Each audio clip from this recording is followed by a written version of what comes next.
doing?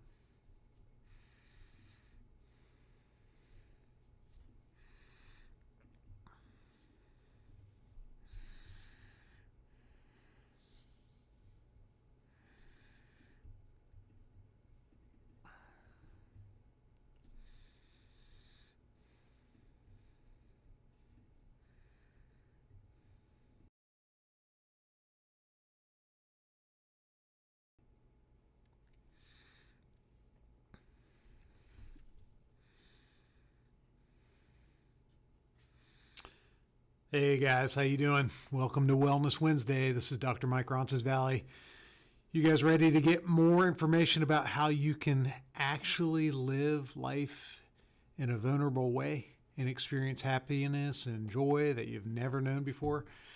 Then this Wellness Wednesday is for you. We've been talking about this for about, I guess this is the third week now that I've been on vulnerability and shame, right? So let me recap a little bit about what we've gone over, and then we can really get into how to claim a life of vulnerability. All of this is predicated on the idea that living a wholehearted life, like living a life that you just are all in, and man, I'm just showing up and people see me and I'm fine with it and I'm not wearing masks and I'm just being me.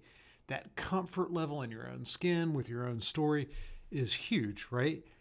The research shows that if you can't live that way, that you more than likely are going to get really bound up in shame and guilt. And so I'd encourage you, if you have not seen the two previous videos here on Wellness Wednesday, try to access that through livewell-coaching.com. If you have access to the platform, you'll be able to see our archive of all the Wellness Wednesdays. Go watch those when this is done, because it's going to give you way more information about how powerful shame is and how, in many ways, it just kind of messes up our life.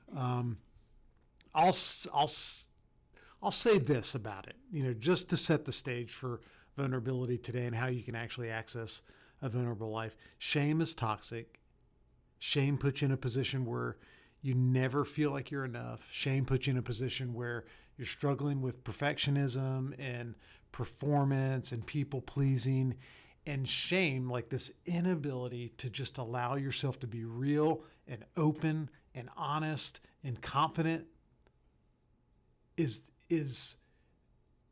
the very thing that gets people depressed and anxious. And Brene Brown she's the one that I first started listening to and watching on the internet, on videos just like this. And she is the one that taught me that if you experience shame, then you more than likely at some point are going to find yourself struggling with depression and anxiety and some of these mental health issues.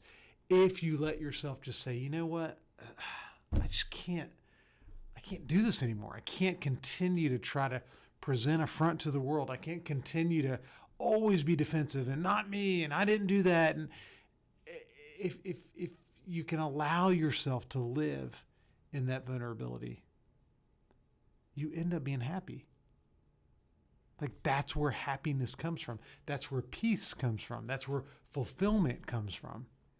And we all want that, right? We all want to live in happiness and peace and fulfillment and joy and hope. Like, that's the kind of stuff that allows us to wake up every day, open our eyes, and be excited about our day. So I went through all the stuff in the previous two videos. We went through shame and guilt and the difference between shame and guilt. Guilt is like, I feel bad about a behavior, like I stole something or I gossiped or I was reactive and angry and defensive. That's guilt. It's a behavior that I'm concerned about. Shame is, I'm messed up as a human. I've got a problem. Like, that's a very valid distinction, and we need to understand guilt's a part of life, especially if we do something that hurts us or hurts someone else. Shame is the thing that becomes toxic. It eats us up from the inside out, and we've got to literally let ourselves do everything we can to just jettison shame and live in vulnerability. So today we're going to talk about how do you actually live in vulnerability. There's a couple principles that I went over during our last video. You can check that out. I'll real quickly recap them. If you want to live a vulnerable life, number one, you can name your emotions. And it's huge to begin to fully understand what's going on inside of you. The overwhelming majority of guys, especially, just repress all their emotion, especially negative emotion, right? Not me. That's not me. I'm not the guy that's anxious. I'm not the guy that's depressed. I'm not the guy that, is sensitive. And so we just repress. And that lack of emotional literacy is what actually creates some of the depression and anxiety that people experience. So when you allow yourself to say, you know what, I'm just going to be honest with me, like intellectually honest about what's going on inside of me, and let myself start to at least understand my emotion, that's when you have control over it. So that should give you some motivation, guys. And if you're a female, you deal with this, that should give you some motivation to say, okay, at least I don't want to repress things and then give it so much power over me. Name your emotion. That's step one. Step two, we talked about using the 1, 2, 3 rule, right? Just separating people in categories of these are category 1 people, category 2 people, category 3 people. Category 3 people literally don't need any information about like what's going on inside of you. They're just like acquaintances and people that you run across at Starbucks. You don't have to walk to your barista at Starbucks and say, I'm feeling really sad today, man. I need a coffee. That doesn't work. It's not necessary, right? It's actually very poor boundaries and it doesn't breed connection with others. So people in level 3, you're never really going to have to feel like super vulnerable. It's probably not even appropriate. People in level 1, these are the people that are in your 12. They're part of your circle, man. You're 12. Just like Jesus had 12 disciples, you need like your 12 people that are yours. And man, I can tell them anything. I can carry their burdens. They can carry mine. And then people in level 2 are kind of in between, right? You're gonna allow yourself to say some things. You're gonna allow yourself to ask for what you want. We're going to talk about that later. You're going to allow yourself to give them honest feedback, but it's not going to be like, hey, you guys have it all. You have everything about me is yours. So you just have to make sure that as you engage vulnerability, that you don't put yourself in a situation where you're boundaryless and everybody like sees you coming from a mile away. Like, oh my gosh, don't ask him how he's doing because he'll tell you for 15 minutes about how sad he was about something that happened 8 years ago. It allows you to kind of have this normal cadence to when you're vulnerable and when you're not. Again, you want more information about that, watch that last video. Now, let's get into some things we haven't talked about. How do you produce this vulnerability? Number 3, practice what I call micro vulnerability. And micro vulnerability it means you're just starting small. Right? You don't have to be dramatic. A lot of people feel like even the idea of vulnerability to me, it kind of rubs me the wrong way for the reason that we just talked about. Like people don't understand level 1, level 2, and level 3 people and who's in each group. And so I see people and they have poor boundaries and they're telling everybody, they're like telling it all. I don't want to be that guy. And so we just avoid the whole idea of taking the mask off and being real with people, for the risk of coming across as needy.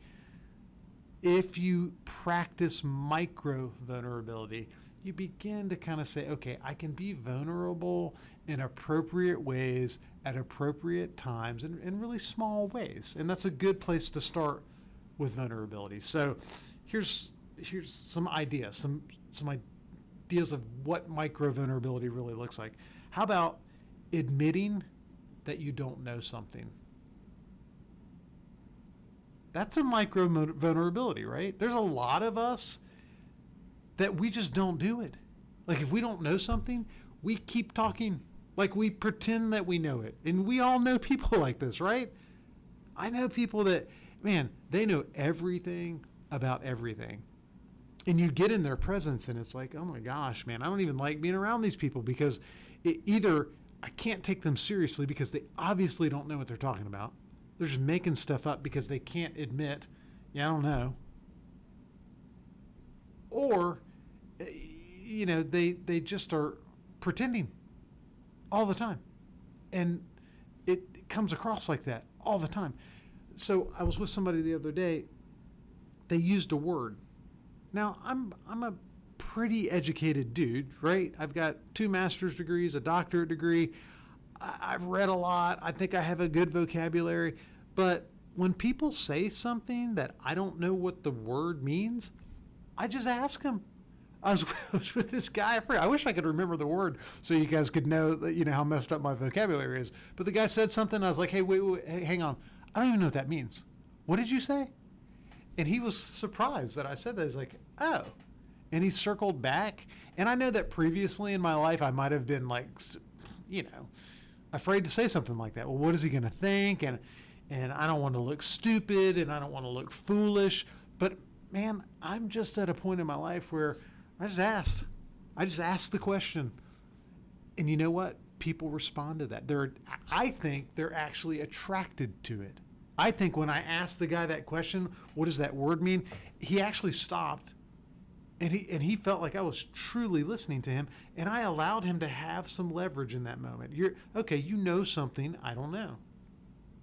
That vulnerability, it just creates an ease of relationship for people.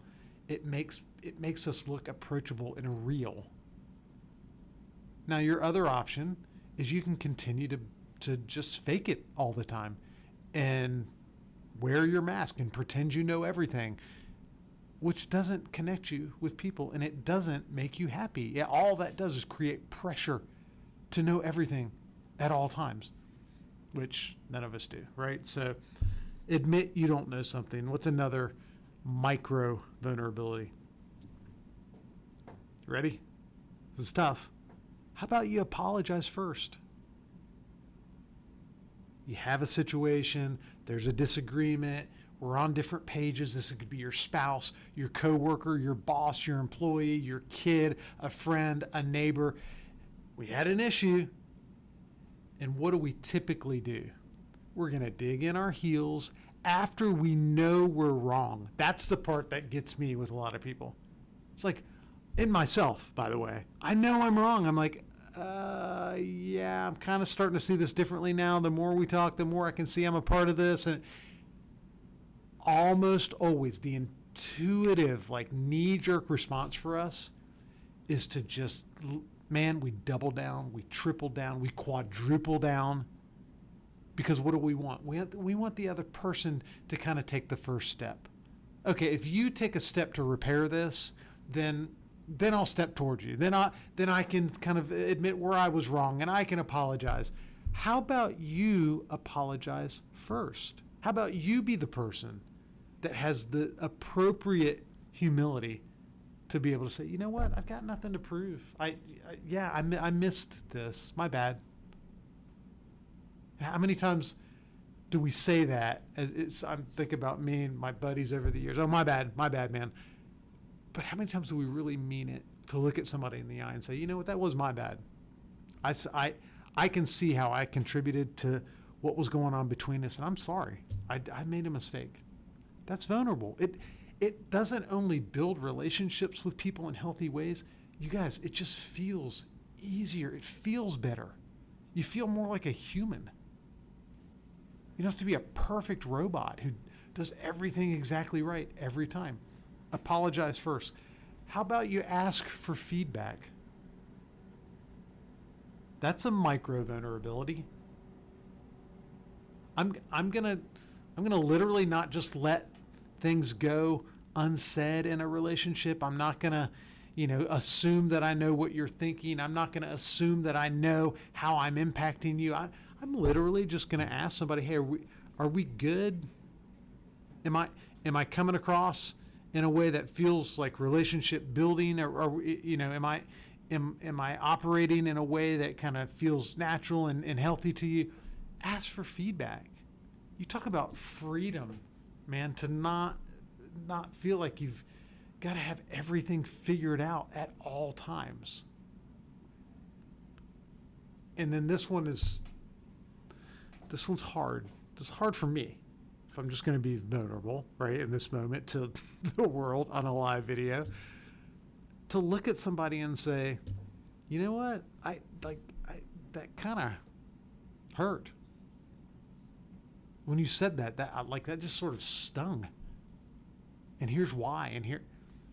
And that takes a tremendous amount of vulnerability, a tremendous amount of trust, to be able to trust somebody enough to say, hey, that impacted me, and I'm going to give you the leverage, let you know you have enough leverage in my life to actually impact me emotionally. It hurt my feelings.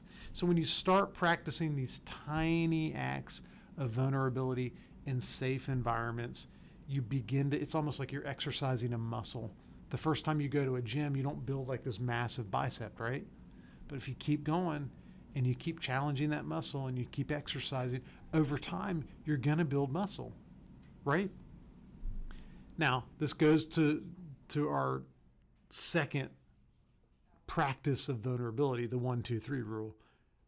You really don't want to do this stuff with people in level 3. Like in level 3, people like acquaintances, you just can't, walk up to the clerk in Publix at the grocery store and say, yeah, when you didn't smile at me when I walked up, that really hurt my feelings, and I feel sad about it, and I don't know.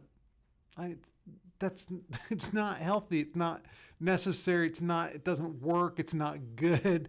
I'm talking about how to take the risk with these micro vulnerabilities with people in level 2 and definitely level 1. Like, who's in your 12? Who's the group of people that you say, man, these people deserve my best. They deserve to get the real me. I'm not going to wear a mask. Those are the people that you can start to practice the micro vulnerabilities with. So I'll just challenge you, share something uncomfortable with someone you trust. You really want to take this Wellness Wednesday and make it have teeth in your life over the next week or month. Look for opportunities to share something uncomfortable. Doesn't have to be your darkest secret. You don't have to tell them what happened when you were 5 years old. Just a little piece of real. Just a little piece of the real me. And guys, as you exercise that muscle, vulnerability becomes just part of your DNA. It gets easier and easier and easier, and you get happier and happier and happier, more fulfilled and more fulfilled and more fulfilled, and the shame just starts to dissipate. All right. So let's keep going here. Number 4, how do we build vulnerability? You reframe rejection. You reframe rejection. You ever been to a fun house? What happens when you go to a fun house and you look at yourself in a mirror? It's weird, isn't it? It's like the picture you get coming back at you is just all distorted and messed up. And it's not even you. And this is what rejection does to the perception of the self. It literally distorts your understanding of you. So if you're in a situation and you're vulnerable, you're like, okay, I'm actually going to tell someone I don't have it all together. I'm going to tell someone I don't understand what that word you said. I don't know the meaning of that word. And then they treat you like an idiot, which, by the way, is on the table. Like, there are some people that they're absolutely not vulnerable. They are absolutely living in shame, and they're miserable human beings.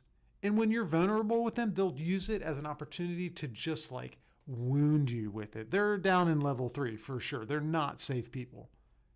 So you'll learn these lessons, right, as you start to practice this.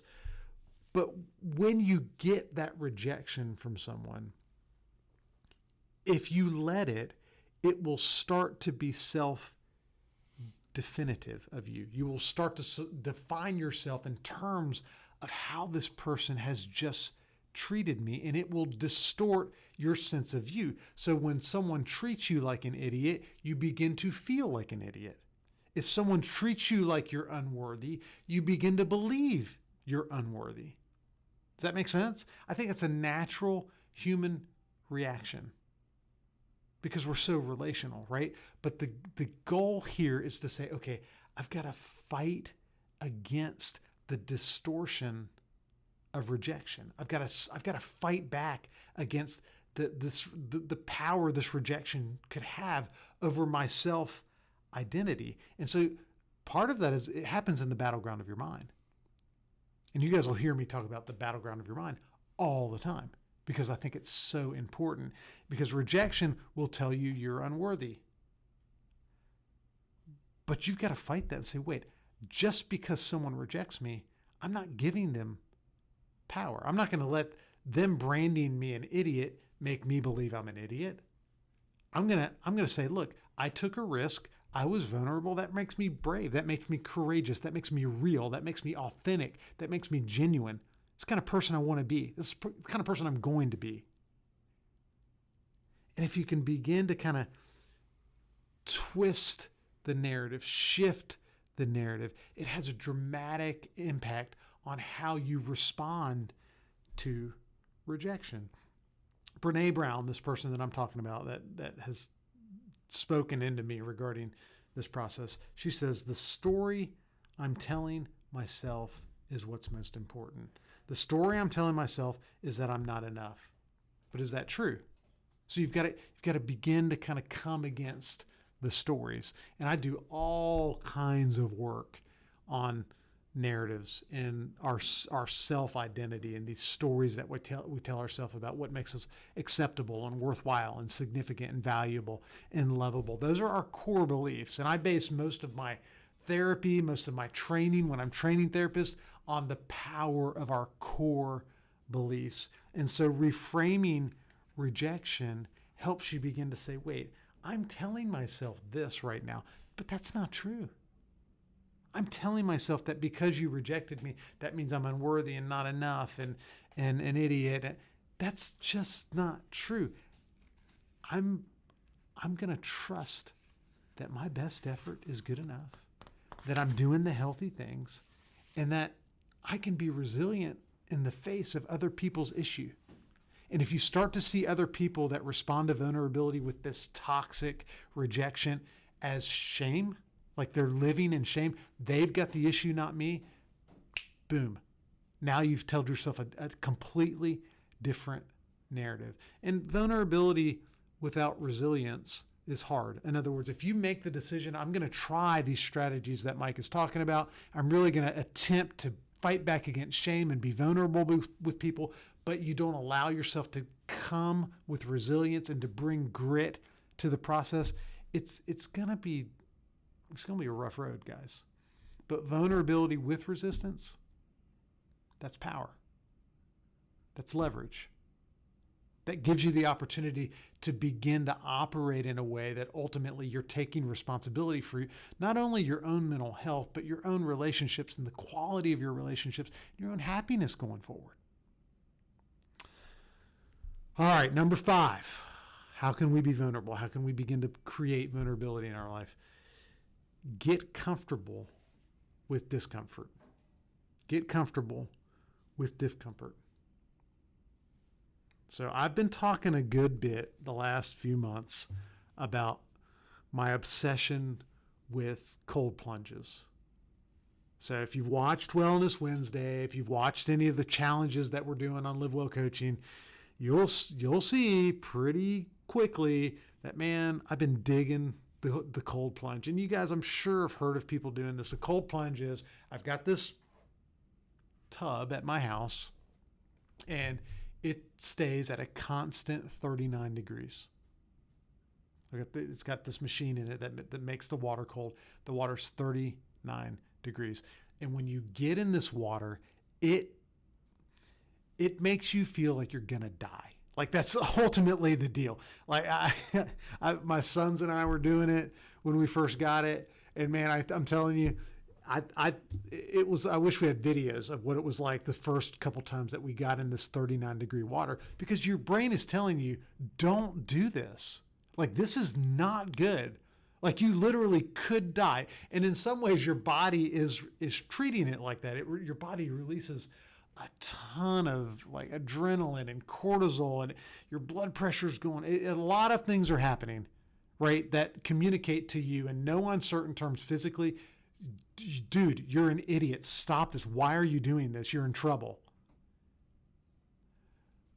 But what happens over time, if you practice these cold plunges, is you begin to get really comfortable with being uncomfortable. So now, when I get in this 39-degree water, I can stay in there. Honestly, I could probably stay in there too long if I don't watch it. When I first started, we were counting each other down, like 60 seconds with a stopwatch. Like, okay, how is it possible I'm only 23 seconds in? This is crazy. I'm going to die. But now I get in, I can easily do 5, 6, 7 minutes, 8 minutes at 39 degrees. I've just trained myself to become comfortable with something that ultimately is really uncomfortable. And the cool part is, as I do that, I'm reaping the benefit of doing a hard thing. When we do hard things, it gets easier to do hard things. Does that make sense? They've done research with cold plunges on people struggling with addiction. And people that struggle with addiction that take cold plunges once or twice a day have much better recovery rates than people that don't. Why? Because they're training their brain. I can handle hard things. I can handle discomfort. So when I get triggered and I want to drink or I want to go out and, use some drug, or I can handle what's going on inside of me because I do hard things. That's what you train yourself. With the cold plunge, you get dopamine for 4 to 5 hours afterwards. There's no drug that we know that releases dopamine for 4 to 5 hours. You get all the health benefits. It reduces inflammation in your body. There's so many benefits to this. It's associated with longevity, but you never get all those benefits unless you allow yourself to do the hard things. So if you want to live a vulnerable life, you've got to get comfortable with discomfort. You've got to get comfortable with being uncomfortable. And vulnerability feels like an ice bath. It feels like a cold plunge. And you want to get away from it. Just like that first cold plunge I took, I'm like, I have to get out of here. But we numb this vulnerability with other things. You can't like get out of the vulnerability, but you can pull up your social media on your phone and you can get really busy around the house, and I can eat high sugar, high fat foods, and I can get, ticked off about something, just live in anger, just to try to dissociate from how it feels to be vulnerable. But if you can tolerate discomfort and just normalizing, like there's going to be moments where I'm uncomfortable. If I'm living a healthy life and I'm being vulnerable, it's not always going to feel great. That's when you become literally unstoppable. And the goal isn't comfort. If your goal for life is comfort, man, are you going to live a miserable, messed up life? Because it's the people that pursue comfort at all costs that end up in messed up relationships, bad marriages, addicted to drugs and alcohol, in dead-end jobs. Because the safest thing, the things that make us feel like really safe, okay, no one can see me, and no one can reject me, and no one can say anything. Those things keep us stuck. The goal's not comfort, it's courage. The goal is for you to lean into the things that make you uncomfortable and know that if I just do the hard things, the uncomfortable things become comfortable. I can get comfortable with discomfort. So next time you get uncomfortable, let's say you try some of these things and I'm going to try number 4 of a micro vulnerability, and it just feels bad. I feel really uncomfortable. If that happens, just stop, press pause on everything that's going on around you, and just notice what's happening. Because when you can start to notice the process of feeling uncomfortable and wanting to run from your uncomfortability, that's the first step in allowing yourself to do the hard things. Living vulnerable is not easy. But guys, I'm telling you, comfort is not your goal. Your goal is courage. That's the path to happiness and health and hope and joy and all the things we want to live in. All right, number 6, what are we going to do if we find ourselves in a situation where, we're going to work on vulnerability and we're going to pursue this life? Let me give you an example here. Got a piece of paper. I think Dr. Trevor used this on his Mindful Mindset Monday. So sorry, Dr. Trevor. Watch this. All right, so what did I just do? I just crumpled up a piece of paper, right? So you look at that, it looks like a piece of trash. It's messed up, it's broken, it's marred, it's worthless. But is it really? Watch this.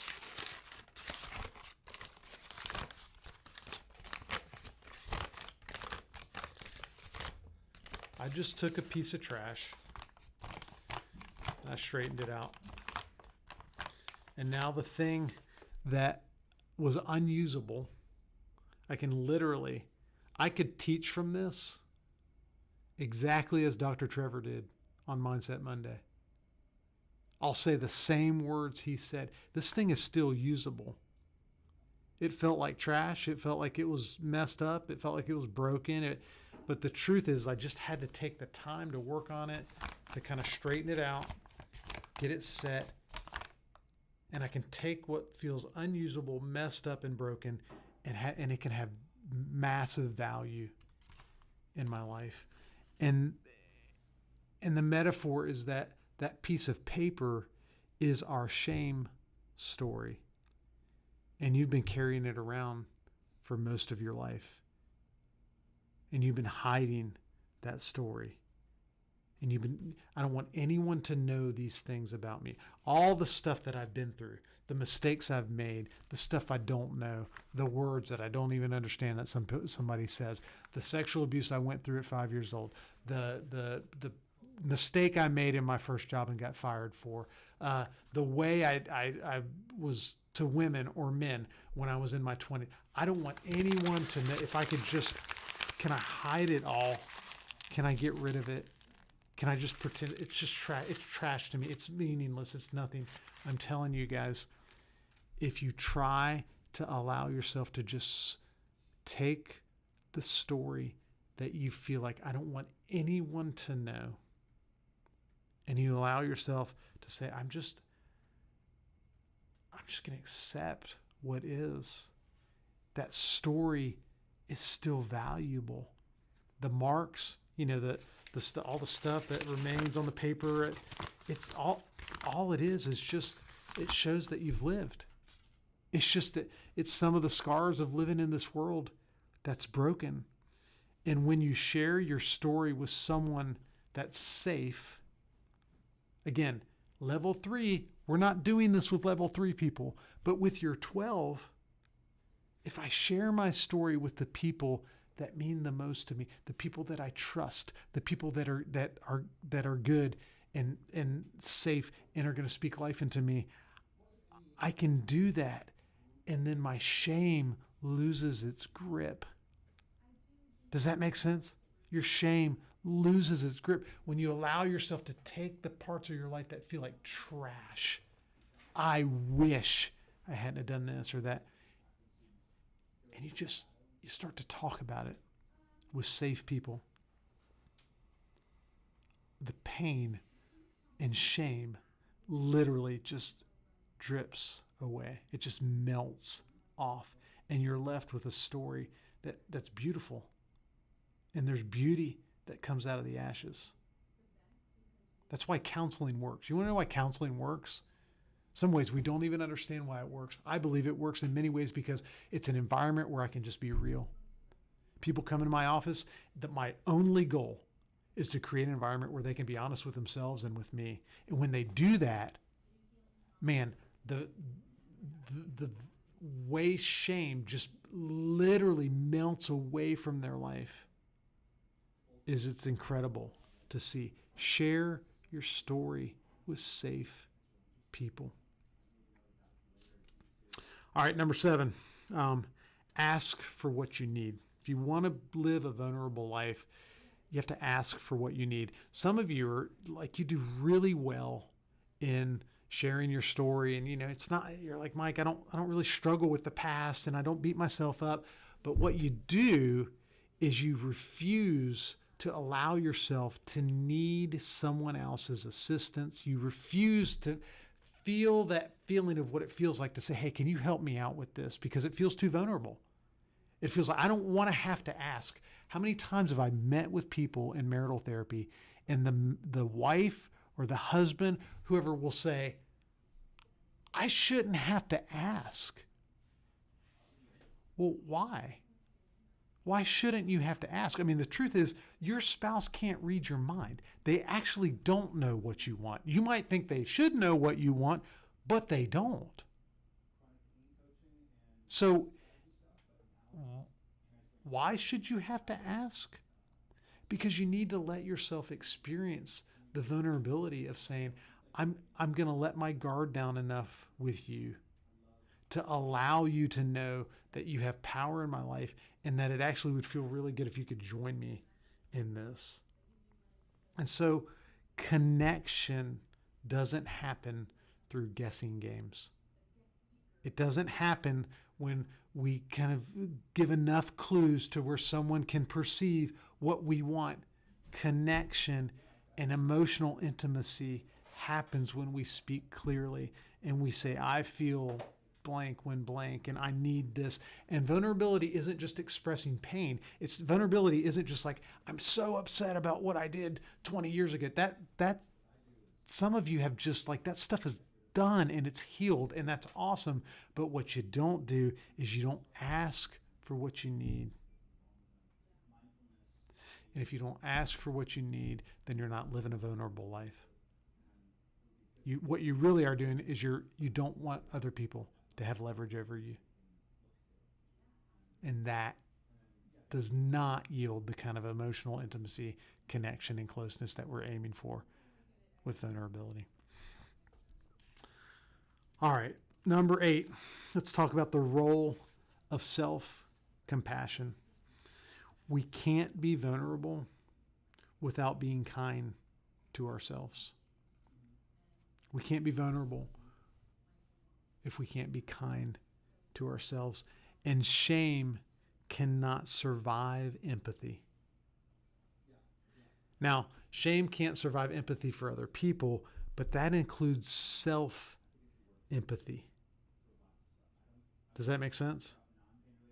If you're allowing yourself to have empathy for you and self-compassion and to kind of say, you know what, I don't have to be perfect every time. I don't have to do it right every time. There are moments where I'm going to fail. There are moments where I'm not going to meet the mark. And I love my wife or my husband or my kid, or, I care a lot about being a good employee and being there for my team. But there's moments where I just miss the mark. And that doesn't mean I'm a screw up, and it doesn't mean I'm not enough, and it doesn't mean that I don't love people, and it just means that I'm human. And I can give myself grace the same way I give lots of other people grace. And I'm here to tell you that if you're a person that has a tremendous amount of grace for other people, it's more than likely that you don't have a lot of grace for yourself. And that's what people perceive as defensive in you. And you don't understand, why can't I connect with people? And why do they have this reaction to me? And I don't understand why I can't connect sometimes and why it doesn't feel close. It's because they recognize that you're not able to kind of just own your stuff because you can't even give yourself grace. And I'm telling you that self-compassion is a deep, deep part of vulnerability. We've got to be easy on ourselves. We've got to cut ourselves the same slack we cut other people. And we have to be satisfied with our best effort. I talk about this with people all the time. Process over outcome. The process is, I'm going to do the next healthy thing. I'm going to do what I know how to do here. And then I'm going to release outcomes. And sometimes what you think is the next healthy thing doesn't work, and you mess up, and it wasn't right, and it wasn't even healthy. But can I take solace in the idea that I'm doing the best I can? because that's what matters. And that self-compassion makes you a trusted person. And it breeds vulnerability. All right, what number are we on? 7, 8, 9.